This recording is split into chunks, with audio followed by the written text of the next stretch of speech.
살다 보면 신앙이 흔들릴 때가 들어 있습니다. 내가 제대로 믿고 있는가? 또 내가 믿고 나아가는 이 길이 정말 생명의 길인가?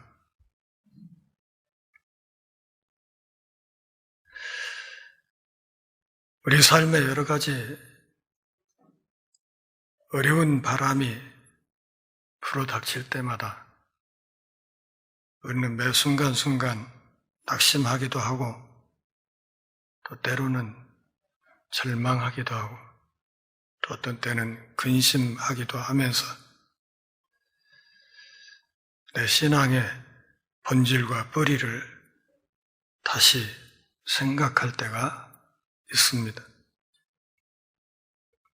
하나님이 안 계시는 거 아닌가? 계신다고 해도 혹시 나를 버리신 것은 아닌가? 이렇게 신앙이 때로 흔들릴 때 가장 중요한 탈출 방법은 정직한 자세를 갖는 것입니다. 정직하게 현재 내가 처해 있는 상황을 세밀하게 점검하고 그리고 지금의 이 상황에 이르기까지 하나님께서 나와 함께 하셨던 그 숱한 순간들을 되짚어 보는 것이 정말 중요합니다. 오늘 본문은 옥에 갇혀 있는 세례 요한의 불안한 마음을 주님이 달래주시면서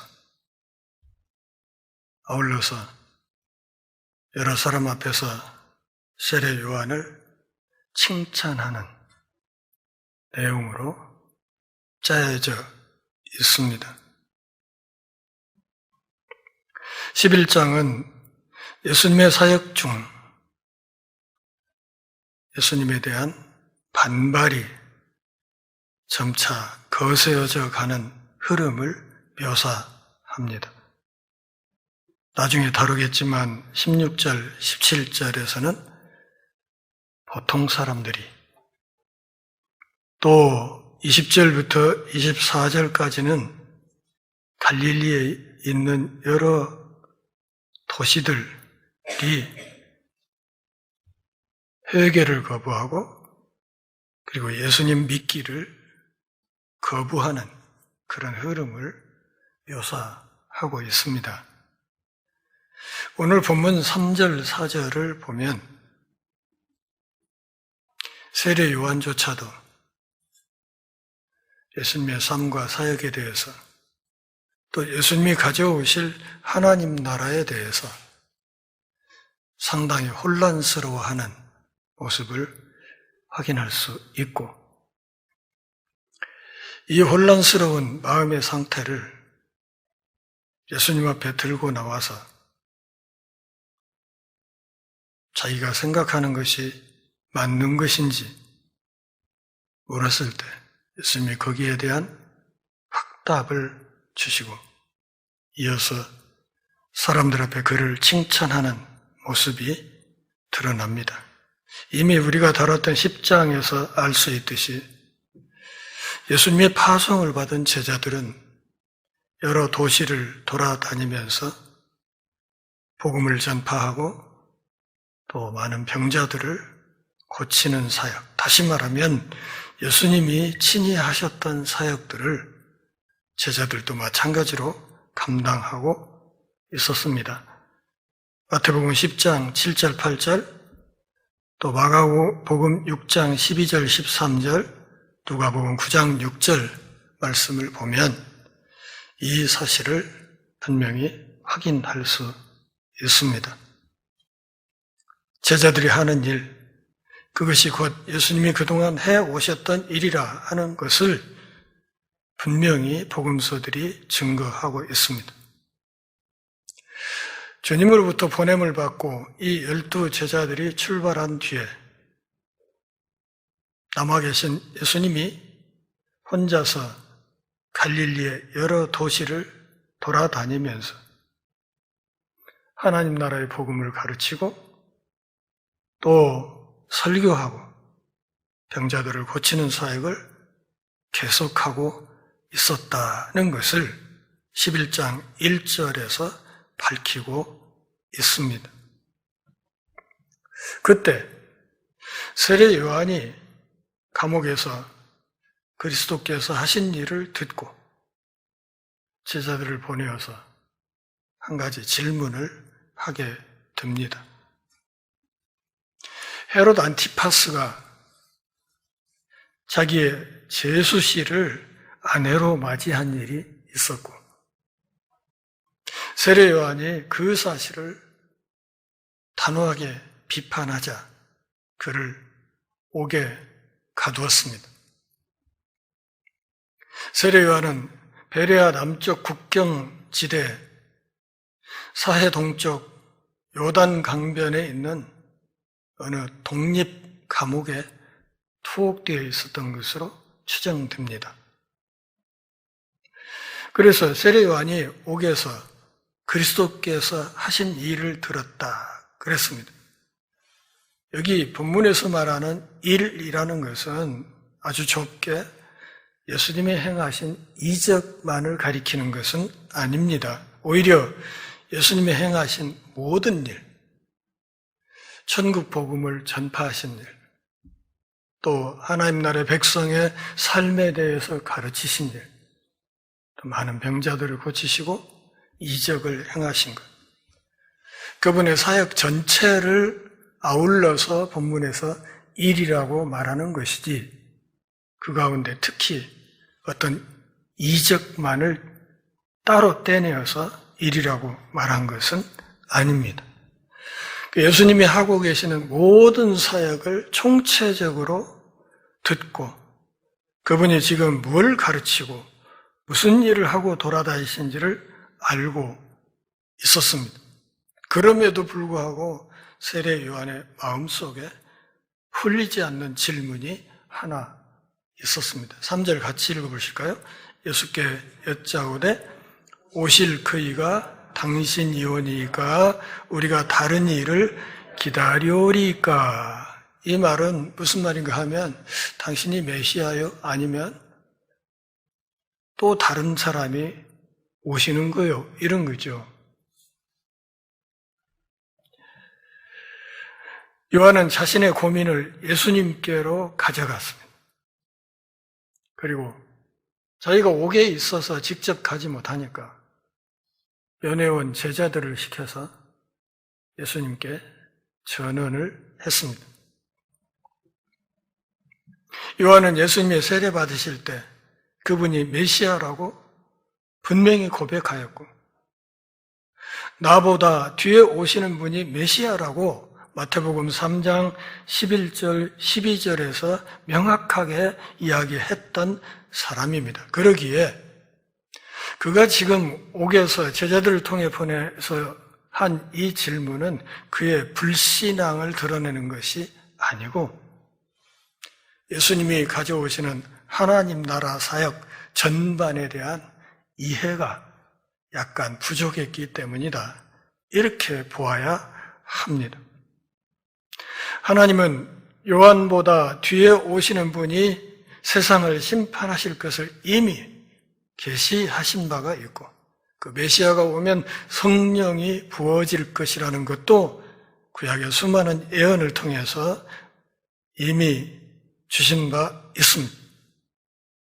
메시아가 오면 새로운 세계 질서가 세워지고 하나님의 왕국이 그를 통해 오게 될 것이다. 예수님이 갈릴리 일대에서 하나님 나라를 전파하고 가르치고 이적을 행하신 이 모든 일을 요한도 알고 있었습니다. 그런데 한 가지 의문이 있었습니다. 저분이 메시아인데 왜 자신이 계속 이 감옥에 갇혀 있어야 하는가? 메시아 시대가 왔다는데 왜 하나님의 말씀을 전한 사람이 옥에 갇혀 있어야 하는가? 혹시 예수님은 자기처럼 메시아의 전령인가? 아니면 내가 전에 보았던 대로 이분이 정말 메시아인가? 여기에 대한 약간 혼란스러운 생각이 있었고, 그래서 제자들을 통해 예수님께 질문했던 것입니다. 4절에 예수님의 대답이 나와 있습니다. 너희가 가서 듣고 보는 것을 요한에게 알려주어라. 예수님은 자세한 설명을 하지 않습니다. 대신 예수님 주변의 사건들에 주목하라고 요한에게 주문했습니다. 본 것은 예수님의 이적이고 들은 것은 예수님의 메시지입니다. 그리고 내가 하는 이 말로 충분치 않다면 요한에게 내가 이 땅에서 행하는 모든 일들을 좀 다른 관점에서 살펴보라고 촉구하고 있었던 것입니다. 의심하는 사람에게 최고의 반응은 그 스스로 예수님 주변에 지금 일어나고 있는 일을 정직하게 살펴보는 것이다. 이렇게 답을 하신 것입니다. 혼란스러운가? 그렇다면 내가 행하고 있는, 내가 가르치고 있는 이 모든 것을 다시 점검해보라. 너희가 들은 것, 너희가 본 것, 이것을 다시 생각해봐라. 5절 같이 봅니다. 맹인이 보며 걷는 사람이 걸으며 못 걷는 사람이 걸으며 나병 환자가 깨끗함을 받으며 못 듣는 자가 들으며 죽은 자가 살아나며 가난한 자에게 복음이 전파된다 하라. 예수님의 증거는 메시아가 가져오는 평화의 나라에 관한 구약의 예언들을 압축한 것입니다. 이사야서 26장 19절, 29장 18절, 35장 5절 6절, 그리고 61장 1절 말씀이 바로 그 말씀들입니다. 다시 말해서 구원의 때가 지금 예수님을 통해서 왔다는 현실을 지적하고 있는 것입니다. 그래서 너희가 본 것, 너희가 들은 것을 다시 살펴보라고 이야기를 하셨던 것입니다.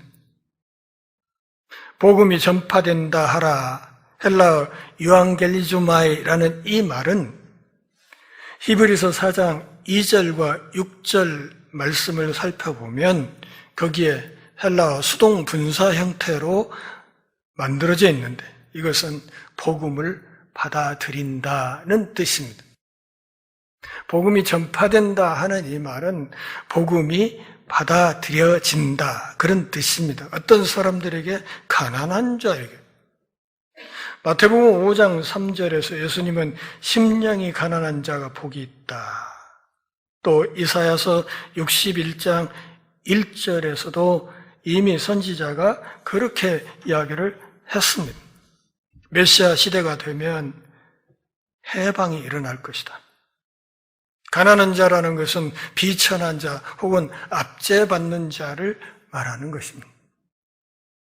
이 땅에 밑바닥에 있는 사람들에게 하나님 나라의 복음이 전파되고 그들이 복음을 받아들이고 있다. 그들에게 복음이 받아들여지고 있다.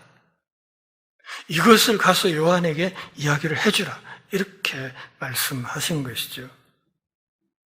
그러기에 6절 누구든지 나로 말미암아 실족하지 않는 자는 복이 있다. 그러니까 일반적으로 나 때문에 실족하지 않는 사람 복이 있다 이렇게 얘기를 했지만 사실 여기에 실족하지 않는 자는 누구를 겨냥한 거예요? 방금 질문했던 세례 요한을 겨냥한 거예요. 요한, 당신 나 때문에 실족하면 안 돼. 그렇게 혼란스러워하다가 거꾸로 지면 안 되는 거야. 이렇게 이야기를 한 것이죠. 마태복음 5장 3절부터 11절까지 산상수훈의 첫 번째 복, 그리고 이것과 비슷한 복이 지금 6절에서도 이야기되고 있습니다. 마태복음 13장 16절, 그리고 16장 17절, 24장 46절에서도 어떤 사람이 복이 있는지를 다양한 각도로 이야기하고 있습니다. 본문 6절은 5절과 긴밀하게 연결되어 있습니다.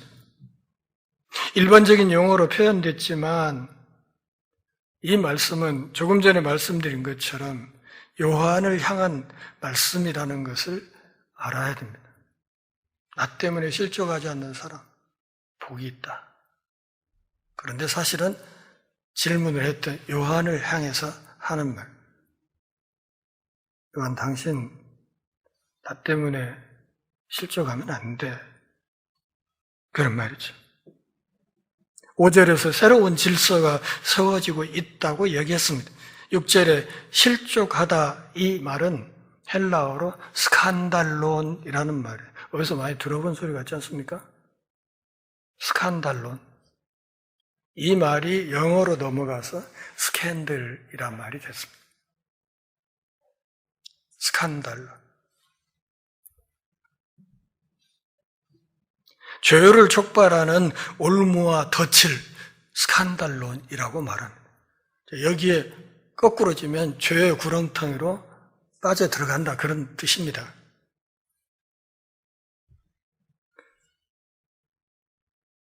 예수님의 외적인 빈곤과 그분의 섬기는 자세 때문에 실족하면 안 된다. 세례요한이 헷갈렸던 건 그런 거예요. 하나님 나라가 온다고 했는데 왠지 예수님이 하시는 그 일이 로마의 식민 지배를 받고 있는 민족의 해방과도 거리가 먼 것 같고, 그리고 메시아의 오는 길을 예비했던 자기는 지금 사형수가 되어서 옥에 갇혀 있고, 이런 상황에서 더 기다려야 되나? 저분이 진짜 맞는가? 이런 생각이 잠깐 들었던 거죠. 누구라도 그렇지 않겠습니까? 요한의 고민은 사실은 내가 어떻게 될까? 내가 어떻게 하면 풀려날까? 이게 아니고 그의 고민은 내가 제대로 봤던 건가?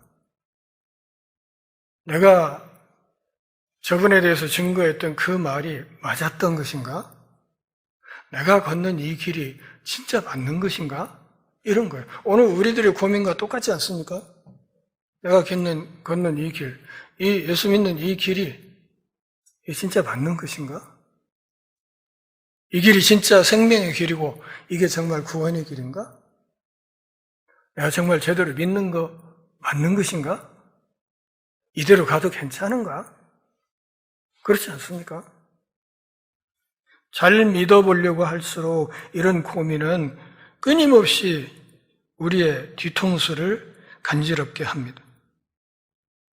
예수님은 지배자가 아니라 종으로 오셨습니다. 그래서 목숨을 바쳐 죄인들을 섬겨 주셨습니다. 이런 사실을 깨닫고도 그분을 구주와 주로 신뢰하는 사람이 복이 있다. 이렇게 말한 겁니다. 내가 이렇게 밑바닥에서 이렇게 비천한 삶을 살면서 연약한 이들을 돌보고 그들에게 복음을 전하고 그들을 고쳐주고 하는 이 일, 사회적인 표준으로 보면 이게 비주류의 길이고 이게 못난이의 길이고 손해보는 길 같지만 그럼에도 불구하고 나에게서 하나님 나라의 희망을 보는 사람, 나 때문에 거꾸로지지 않는 사람, 그 사람이 진짜 복덩어리다 이렇게 이야기를 한 겁니다. 이사야서 52장 14절에서도 메시아를 그렇게 얘기했습니다. 이왕에는 그 얼굴이 타인보다 상하였고 그 모양이 인생보다 상하였으므로 우리가 그를 보고 놀랐거니와 온 세상에 뭐 메시아가 저래 이런 거죠. 메시아의 얼굴이 졌다위야 저렇게 험하게 생겼어 이런 거죠.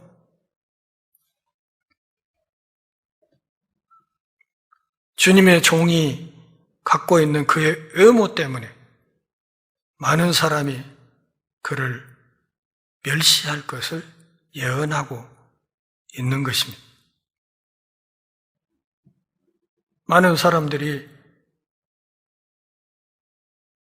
흔히 하는 몸짓이 있습니다. 7절 같이 볼까요? 그들이 떠나매 예수께서 무리에게 요한에 대하여 말씀하시되 너희가 무엇을 보려고 광야에 나갔더냐? 바람에 흔들리는 갈대냐? 대체로 사람들은 면전에서는 칭찬하고 돌아서서 뒷담화를 하죠. 그렇지 않습니까? 이승만 정권 때 부통령이 그랬던가요? 그 유명한 얘기예요. 방구를 뿡 끼니까 옆에 있던 비서가 카카 시원하시겠습니다. 일단 얘기가 아주 유명한 얘기가 있죠. 이 이야기를 알아듣는 분은 저하고 세대가 같고 모르는 분들은 세대 차이가 좀 나는 카카 시원하시겠습니다. 물론 면전에서는 카카 시원하시겠습니다. 그렇지만 그의 속마음은 어땠을까요? 뭘 처먹었길래 이렇게 냄새가 구린 거요? 어디서 아무데나 똥꾸냥 팍팍 개방하고 지랄이요. 속으로 그럴 거란 말이에요. 근데 겉으로는 그렇게 얘기를 하죠. 누군가의 면전에서는 그를 잔뜩 칭찬해놓고 뒤에 가서는 사정없이 씹고 뜯고 맛보고 즐기는 게 세상 사람들 아니냐 그 말이에요. 요한의 제자들이 돌아갔습니다. 그런데 예수님은 그 제자들이 요한에게 다시 떠나간 후에 사람들 앞에서 요한을 감싸고 그를 칭찬하시는 말씀을 하십니다. 세 가지 수사학적인 질문으로 도전하면서 세례 요한이 얼마나 훌륭한 사람인지를 사람들에게 소개합니다. 첫 번째 질문이 뭐였어요? 너희가 뭘 보려고 광야에 나갔냐? 바람에 흔들리는 갈대 보러 나갔었냐? 그런 얘기죠. 세례 요한에게 수많은 사람들이 몰려들었었잖아요. 심지어는 제사장 무리까지도 세례 요한의 세례를 받으려고 요단강으로 밀려들었던 상황을 머릿속에 두시고 예수님이 그 말을 하죠. 너희가 도대체 뭘 보려고 요한 앞에 나갔었냐? 바람에 흔들리는 갈대 보려고 나갔었냐? 그런 이야기죠. 이 이야기는 무슨 뜻인가요? 이 질문은 긍정적인 답을 기대하는 거예요? 아니면 부정적인 대답을 기대하는 거예요? 네? 부정적인 답을 기대하는 거예요. 바람에 흔들리는 갈대 보려 나갔었냐? 아니요. 우리는 그렇지 않습니다. 이 대답을 기대하고 지금 하시는 질문이랍니다. 열왕기상 14장 15절 말씀을 보면 물에서 흔들리는 갈대라는 말이 납니다. 이 말은 쉽게 번역하면 팔랑귀, 변덕쟁이 그런 뜻이에요. 너희들이 팔랑귀가 되고 변덕쟁이가 되면 안 된다. 요한 함부로 생각하면 안 된다. 그런 뜻이에요. 요한은 그의 투옥과 역경에도 불구하고 그의 믿음이 한결같고 흔들리지 않는 사람이다. 이 말을 강조하기 위해서 이와 같은 수학적인 질문을 하신 거예요. 바람에 흔들리는 갈대 같은 사람 보러 나갔었냐? 아니지. 이런 얘기죠. 그거 아닐 거야. 요한, 흔들림 없는 사람이야. 그는 한결같은 사람이야. 이 말을 예수님이 사람들에게 하려고 이 질문을 하신 거예요. 8절에 두 번째 질문이 나옵니다. 그러면 너희가 뭘 보려고 나갔더냐? 부드러운 옷 입은 사람이냐? 부드러운 옷 입은 사람들은 왕궁에 있느니라. 부드러운 옷이라는 것은 명품 옷을 말합니다. 황족이 입는 명품. 너희들이 요한 앞에 나갈 때 명품 옷을 입은 사람을 보러 갔었느냐? 요한은 그 명품 옷 입은 사람들이 보면은 황궁에 머문 사람이 아니라 그는 광야에 살았던 사람이다. 광야에서 사역했던 사람이다. 그러다가 그는 지금 감옥에 갇혀 있다는 것이죠. 그는 세속 권력에 아부하는 예스맨이 아니라 하나님의 대사로서 주님의 말씀을 담대하게 전파했던 사람이다. 그러다가 그는 지금 투옥되어서 사형수 신분이 되어 있다. 이렇게 말하는 거죠. 마태복음 3장 4절에 보면 세례 요한의 복장을 그렇게 소개했죠. 약대 털옷을 입고 허리에 가죽띠를 띠었다. 선지자 엘리야를 상상케 하는 복장입니다. 그는 수동적이고 변덕스러운 사람이 아니었다. 마가복음 6장 18절에서 요한이 헤롯에게 말하되 동생의 아내를 취한 것이 옳지 않다. 헤롯 안티파스에게 단호하게 얘기했습니다. 당신이 죄수 씨를 마누라로 맞이해? 그거 틀렸다. 그러지 마라. 그거 안 된다. 이 말을 하고 갇힌 거거든요. 당대 최고 권력자에게 직언을 하지 않았다면 그는 투옥되는 일도 없었을 것이고 그 일로 인해서 목이 잘려서 죽는 형벌을 당하지도 않았을 것입니다. 오늘 본문에 있는 2, 3절 요한의 질문에서 풍기는 연약함의 흔적은 없습니다. 그러기에 예수님이 지금 여기 두 번째 질문을 통해서 하려고 말하는 것은 그는 강한 사람이라는 거예요. 비록 그의 행색은 초라했지만 그는 초라한 모습으로 광야에서 힘들게 사역했지만 그는 정말 강한 사람이었다. 9절 같이 읽습니다. 세 번째 질문입니다. 그러면 너희가 어찌하여 나갔더냐? 선지자를 보기 위함이었더냐? 옳다. 내가 너희에게 이르노니 선지자보다 더 나은 자니라. 이보다 더 큰 칭찬이 있습니까? 구약의 수많은 선지자보다 훨씬 뛰어난 사람이다. 이 세 번째 질문은 긍정적인 답을 기대하고 던진 것입니다. 그럼 너희가 어째서 나갔냐? 선지자 보러 나갔냐? 그렇지, 선지자 보러 나가지. 그런 얘기예요. 사람들은 선지자를 보려고 요한에게 나갔습니다. 아모스 3장 7절 말씀을 보면 하나님은 반드시 그 종에게 당신의 비밀을 밝힘으로 사람들에게 당신의 뜻을 드러낸다고 말하고 있습니다. 예수님은 요한의 삶과 사역에서 선지자 이상의 것을 보고 계셨습니다. 당시 요한이 어떤 사람이었습니까?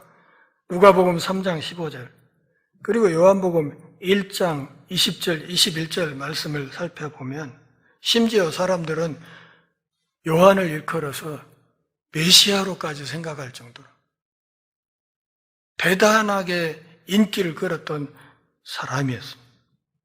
또 어떤 사람들은 요한을 엘리야처럼 생각하기도 했습니다.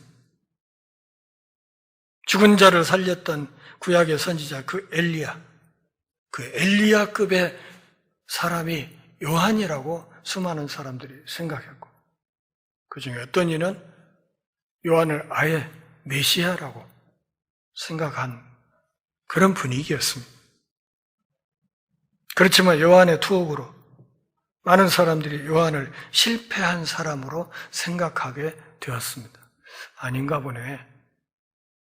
메시아인 줄 알았더니 감옥에 갇혀버려야 아닌게벼. 이렇게 생각을 했다는 거죠. 그러나 예수님의 이 말씀은 요한은 실패자가 아니라는 것입니다. 요한은 하나님이 자신에게 주신 메시지를 담대하게 선포했고, 그럼으로써 하나님의 뜻, 자기를 메시아의 전령으로 보내신 하나님의 뜻을 성취한 사람이었다. 그는 단순한 선지자가 아니라 선지자 이상이었다. 이렇게 평가를 하신 겁니다. 10절 같이 읽습니다. 기록된 바 보라, 내가 내 사자를 네 앞에 보내노니 그가 내 길을 네 앞에 준비하리라 하신 것이 이 사람에 대한 말씀이니라. 9절에서 선지자보다 더 나은 자라고 말씀하셨는데 10절에서 그것을 좀 더 보충해서 설명하십니다. 요한은 단순한 선지자가 아니라 하나님의 결정적인 예언을 성취한 사람이라는 것이죠. 옛날에 왕족이 행차할 때는 앞에 전령이 가죠. 누구 대군 납신다, 길을 비켜라, 엎어져라, 이런 거죠. 그게 전령이죠. 요한이 메시아의 전령이란, 말라기 3장 1절 말씀이 메시아의 전령으로 엘리야가 올 것을 선포하고 있습니다. 내가 내 사자를 보내리니 그가 내 앞에서 길을 예비할 것이다. 엘리야 같은 선지자를 보낼 것이다. 그는 나의 전령이었다. 이렇게 말하는 거예요. 그는 메시아의 전령으로서 메시아를 직접 대면하는 영광을 누렸던 사람. 그러기에 9절에 있는 것처럼 선지자 이상이라고 이야기를 한 겁니다. 그는 나를 직접 보고 우리가 기다리는 메시아 그분이 여기 있다. 이렇게 선언했던 메시아의, 이 선지자의 종결판인 그런 사람이었기 때문에 9절에서 그는 선지자 이상이라고 예수님이 평가를 하셨던 것입니다. 세례 요한은 잠시 혼란스러워하고 그로 인해서 예수님께 참으로 중요한 질문을 했음에도 불구하고 예수님이 그를 책망하지 않으시고 오히려 그를 인정하시고 고난 중에 있는 그를 향해서 조금 있으면 목이 잘려서 죽을 그 사람을 일컬어서 사람들 앞에 참으로 한없는 칭찬을 해 주셨습니다. 그는 한결같은 믿음의 사람이다. 그는 참으로 강하고 담대한 사람이다. 무슨 선지자보다도 훨씬 나은 사람이다. 요한의 제자들이 돌아간 뒤에 뒷담화를 하신 것이 아니라 그 흔들렸던 세례 요한을 사람들 앞에 이렇게 칭찬하시고 그의 위상을 세워주셨다는 사실을 기억해야 됩니다. 예수님의 이런 태도를 우리가 본받아야 되고 주님이 칭찬하셨던 이런 믿음의 사람이 되도록 우리의 남은 생에 최선을 다해야 될 것입니다.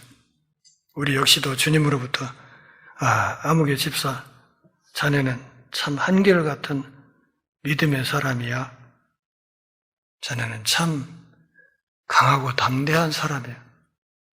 자네는 선지자보다 더 뛰어난 믿음의 사람이야. 이런 칭찬을 우리 모두가 한 번도 빠짐없이 들을 수 있기를 바랍니다. 기도하겠습니다. 하나님 아버지, 오늘도 주님의 말씀을 들으며 우리 신앙의 옷깃을 여미는 복 주셔서 고맙습니다. 우리 삶이 다하는 그날까지, 그 마지막 순간까지 때로 우리들이 신앙의 길에서 주춤하고 또 혼란스러운 순간이 있다 할지라도 그때마다 정직하게 우리 삶의 문제를 주 앞에 내려놓고 주님으로부터 지혜를 구하고 그렇게 살아감으로 주님으로부터 우리가 칭찬받고 사랑받는 복된 믿음의 사람으로 설 수 있게 하옵소서. 예수님의 이름으로 기도합니다.